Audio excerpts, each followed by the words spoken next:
Well.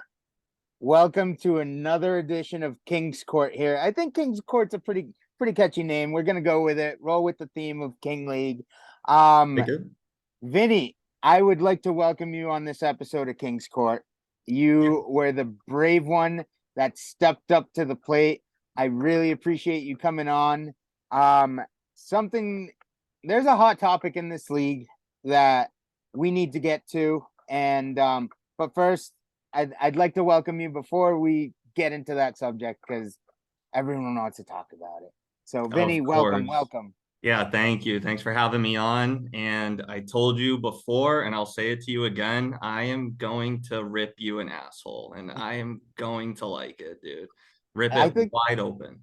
the whole world's gonna love it. It'll be on camera, and you don't have to subscribe or pay for it. No, Um, not at all free.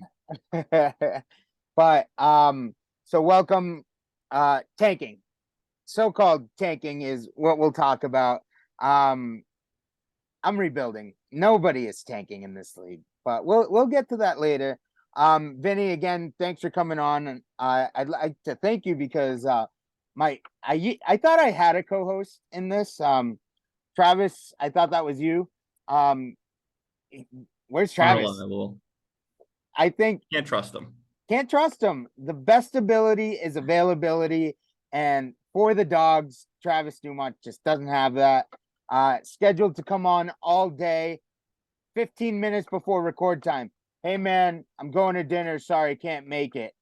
When literally all day he's had to freaking come up with any other excuse than I'm going to dinner. So shame on you, Dumont. You're all talk, nothing to back it up. You're just Twitter fingers in the chat.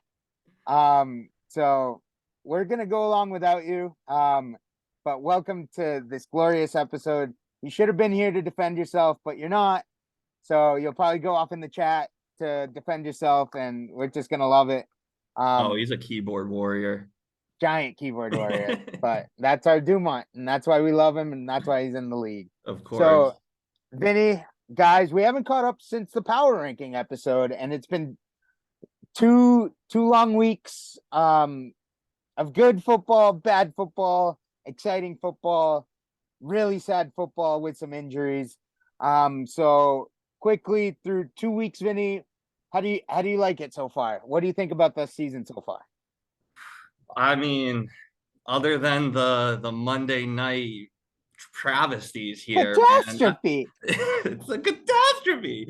But yeah, other than those, I mean, yeah, definitely been some good football. I mean, I went to the Bears Packers game in Chicago. That was a great game to see. Loved seeing that stadium.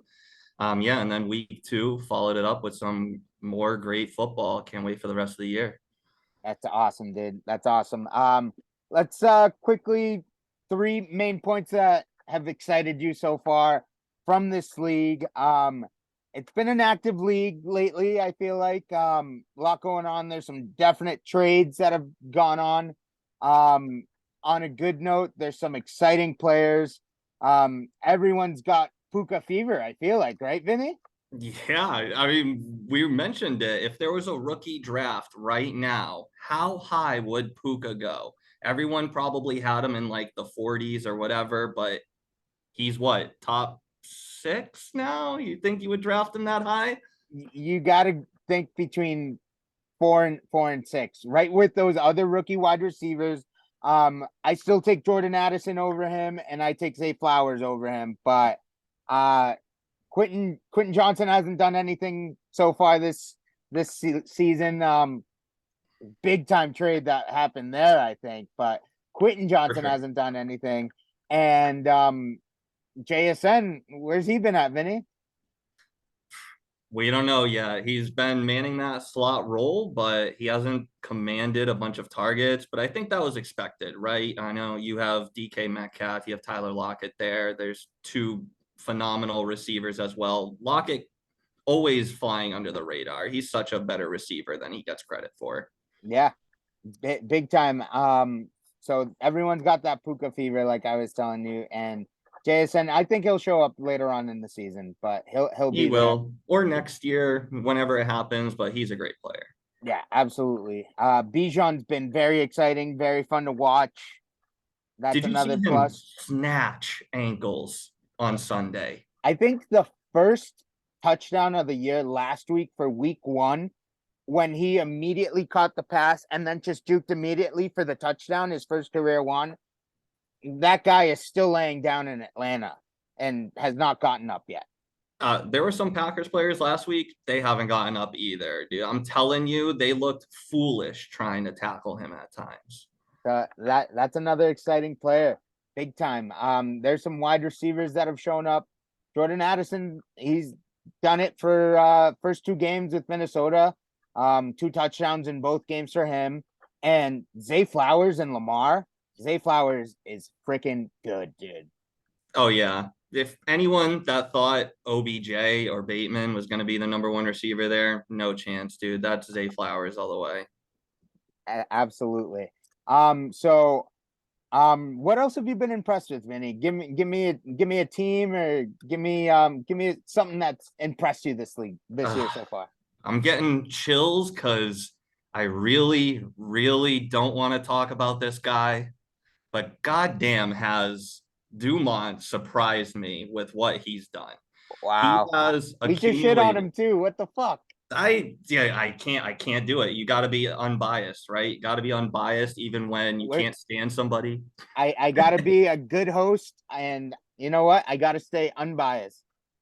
But anyways, the somehow already accumulating 6 first rounders and then starting the year 2-0. This is the best case scenario that anybody in this league could have gone for, and Dumont is somehow doing it right now. We'll see how everything does play out for him, but he is winning this league right now. Damn. I'm not gonna use the W word because that's gonna go straight to his head. And as soon as Through I know two he has a weeks. yeah, Through through 2 weeks. 2 weeks, he's watching this with a giant smile on his face right now. Yeah, fuck But him. it has been impressive. He absolutely fleeced stick for getting Addison in that Quentin Johnson swap. Insane deal. And he came to me last week for AJ Brown, knowing I'm an Eagles fan, requesting 2 first-round picks. I could never do it. And Dylan, leave it to anyone to go freaking trade 2 first for a stud wide receiver who hasn't gotten off to a great start. He's someone that has been disappointing this year, AJ Brown. I'll say it right there. I'm unbiased. He sucked this year. We saw it on the sidelines this past week with Jalen Hurts. Like, he wasn't happy he's not getting the ball. So 2 firsts for AJ Brown. What are your thoughts on that, Vinny? If there's one person that has the balls to always make a trade like that, it's fucking Dylan. Dylan just always will pull the trigger super quick on a guy that he loves no matter the cost. Yep. So he's a big time closet Eagles fan. He knows that I have a stack in another league with Jalen Hurts and AJ Brown, and he just had to replicate it. So you know what? Bravo. Hey, if you're not being replicated, then what are you, right? So Yeah, he looks up to me. Thank you, Dylan. You're in this league for a reason. I think he looks up to Hurts. I don't know so much about you. I'd do anything for Jalen Hurts for me. I want that on record. Yeah, Mahomes. And Mahomes. So Vinny, give me something that's disappointed you this year. Like what's a shock? I think the biggest shock to me, if we're going to go NFL wise, is both the Bengals and the Chargers starting off 0-2. I feel like you give so much money towards these quarterbacks to lead your team to victory. Hate them both this offseason. And I don't know what the stat is if somebody ends up having it at some point in the chat. It's certain percentage of teams starting off 0-2 don't make the playoffs, and it's like a very high percentage that 64%, I think, if you Okay. start 2-0 to make the playoffs. Oh, okay. I thought there was like a never mind. I forget it now. But anyways, 0-2 start. It's not a good look. And you gotta really turn it around in the NFL because each week is a fucking bloodbath. Absolutely. Some teams, some matchups. So real quick, some players that have impressed me so far. Mike Evans continues to drink from the fountain of youth. That guy looks like a stud right now. Bijan Robinson, we talked about him. CeeDee Lamb just had a good game. Puka, he's been insane. We'll see what happens with Puka once Cooper Kupp gets back, because all those touches that he's getting right now are Cooper Kupp's. So we'll see. I know Matt has him in this league, and he's eager to get him back. But some disappointing stuff, and it leads to the big topic. Give me your thoughts on Nick Chubb. You are also a fellow Nick Chubb dynasty owner. This is the most crippling injury that I could have had on my team, Vinny. I don't know how you're surviving, but this is just bad all around, dude. Dude, that was watching how he bent. Oh man, that like broke my heart for the guy. I mean, you know me, that was my first pick 5 years ago in our other dynasty league. I've loved him ever since. He's such an exciting, like old school bruiser type of running back that I don't know, just always seemed to run over people, was just quick enough to get around. And hopefully he can come back. I'm really praying for him, not just like, fantasy wise, but he just seems like a good person and just seems like, somebody that does deserve to come back and actually make it back into the NFL world. Yep. So, yeah, I'll be honest. For squeamish purposes, I have not seen the replay. I don't want to see it. I don't need to see it. Real time, I was standing 3 feet away from the TV, and of course you were. You know me, I stand right up next to the TV, and I saw Nick Chubb run into the hole, and he like just got popped, and I saw Minkah Fitzpatrick just flying in straight at his knee, and he went right down and collapsed. I thought, wow, this is insane. And I couldn't believe it. He went down and I just knew it was over from there. Yeah. Once they said, we're not going to reshow the replay, I was like, that's it. Yeah. He's done. He's absolutely done. So, which leads to the $1 million question.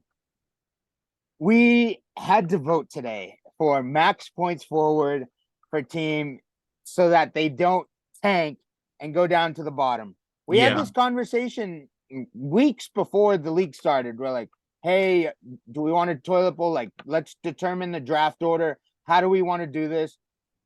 Some people wanted to talk about it. I did throw it up to a vote. Not enough people voted on it. And I think the end vote, it was, again, like 6 people out of 14 people voted. And that's why rules don't get passed. It's people don't vote. So when this got brought up today, it was like, all right, so now that it like you guys see my lineup and like you see that I'm starting Goff over Mahomes. Jalen Hyatt is in a wide receiver spot. Westbrook Ikine is starting over a Miles Sanders. Everett starting in tight end over Goddard. Mm-hmm. And like it got brought up. It's like, guys, like I'm not gonna be good. Like Nick Chubb going down destroyed me. And it's like that's my star running back, star player, my number 2 pick. It's like if I don't have him, how realistic of a shot was it? But if you're playing fantasy, redraft, dynasty, whatever it may be, and you're heavily relying on just one guy to win, you're already not gonna win. You can't rely that heavily. You need a bench. You got to realize it. I think people are gonna start realizing it. Some first timers in this is that once injuries and bye weeks kind of really get going here, you're going to need a bench. You're going to need some guys to really fill out your roster through those weeks. Yeah. And I knew going into this league that 14 teams, the rosters are going to be super like tight. Like free agency aren't going to be good. That's why I always like wanted less and less roster spots. I'm glad we switched it before the draft. We took 2 rounds away.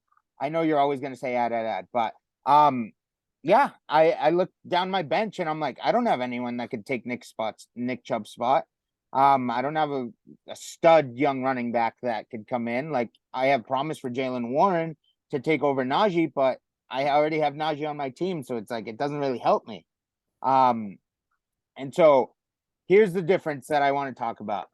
Tanking, in my opinion, is selling what you have for literally anything, pennies on the dollar, just to sell them so that your record sucks and you fucking like don't have a chance week in and week out. That's a tank. A rebuild is not putting out your studs like a Mahomes, let's say, but Jared Goff is no slouch, dude. I've been saying it all day. Jared Goff is comparable. Last year, he was a top 10 quarterback as well. How many And he people? hold on before you keep going. And he outscored Mahomes last week. Okay. Obviously, no one actually is going to play Mahomes over Jared Goff. Matt was right. Part of it was a troll. Like I do this all the time. Like I set unrealistic, dramatic lineups. Like get used to it. That's something that I do in dynasty leagues to throw people off. Like and make them think that they have a chance because their projections are a little higher. I like fucking with people that way. I saw you do it at first, but then you were so passionate today about a couple of things, and I was like, I thought he was joking. I'm not sure if he's joking anymore. It That didn't definitely become got them as much a riled joke up. later in the day because I was like defending the players. I'm like, the whole brand name like horror thing that I said was, dude, Everett has outscored Goddard this year so far. Yeah, I'm gonna just because his name's Goddard, I'm not gonna start him over a guy that is getting more points than him. Same thing with Westbrook Akine. Like he's had better days than Miles Sanders. Miles Sanders has like only a couple like 18 points on the year, and Akine scored 11 this week alone. It's like so there's moves to be had. Doesn't always has to be flashy, but yes, Mahomes will be starting this weekend. But what I want to also bring up too is the lineup, like that wasn't unrealistic. Did you think that was an unrealistic lineup? Like that's a point I want to make too. Yeah, I think if you're sitting somebody that has kind of the bell cow duties, regardless of whoever the running back is, regardless of how they've been performing, that just doesn't look good. His projection was 14, and then you have a different guy in there with a projection of 4. That just doesn't make you look good to the rest of the people. And that's like the brand name. But if you actually click on the player statistics and see their real life NFL, what they did, they outscore them. Yeah, but then how You can't often make is a that going to point happen? that's it's happening. It doesn't matter. Like you can't predict it every week. Okay, so let's take two Projections dice. only gonna go so far, dude. But let's take Projections two only go dice. so far. All right. But you have 2 dice in your hand, right? It's a 6-sided die and a 20-sided die. And the 6-sided die keeps rolling 6, 5, 5, 6. And then the 20-sided die rolls a 2, 3, 2, 1. Are you going to be like, yeah, let me take the 6-sided die. That one rolls more. No, you're always going to take the 20-sided die, roll it, take the chance, and get a higher number that way instead. That's a wild analogy. Wild analogy. What you were doing was definitely purposely making your team worse. And it doesn't matter if you say it was a rebuild or a tank, it was a purposeful way to lose.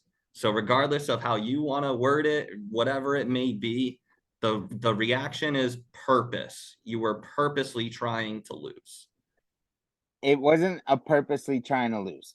I was because hey, again, any team could pop off, and that was a lineup that any given Sunday could pop off. So Right. it wasn't like it wasn't literally like how I said in the chat. I have freaking a shitty wide receiver that isn't going to see the field like a Jason Brownlee, let's say, a Jets receiver that was on Hard Knocks that isn't even active during games, that he's a next year stash for me. Like, I'm not going to put him in a starting spot over a DJ Moore. No, that's the unrealistic stuff. Like, you know, the starting a Bobo on my bench, who's projected 4 over a DJ Moore who's healthy and just had a 100-yard game. That is unrealistic.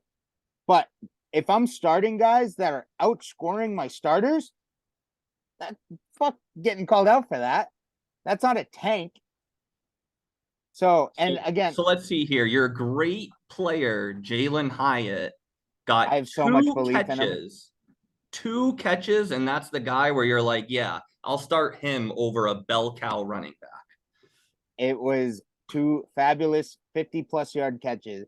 Who One was was a on the 50. field for 21% of the plays. That's the When guy. he's out there, he popped. When he's out there, he popped, dude. It's over guys that are legit not out there. When he's out there, he's getting a target share. But quickly on a rebuild, I'm not going to sell to just sell. I will hold a team player if I see value in them. I'll hold, and that's what it is. Like, I'm not going to sell to sell. Keep the offers coming. Vinny, we got a minute here. What do you want to close in and tell the people about this tank situation? Oh, keep the offers coming. You're getting a little FOMO. I'm always Can't straight get a on it. trade going. I've been trying. I'm always down. I'll trade my first. I'll acquire first. I'm always talking. Hit me up anytime. Yeah, but you mentioned it that because I'm currently in last, but I have such a high max PF that I shouldn't have wanted this, but this is good for the league. This prevents anybody from doing this type of thing in the future. And if there's going to be 6 teams that miss the playoffs, there might be 1 or 2 people that do certain things that they shouldn't do. So now we have it in place. Can't happen again. I don't care how much this affects me or my team. Fuck it. It's good for the league.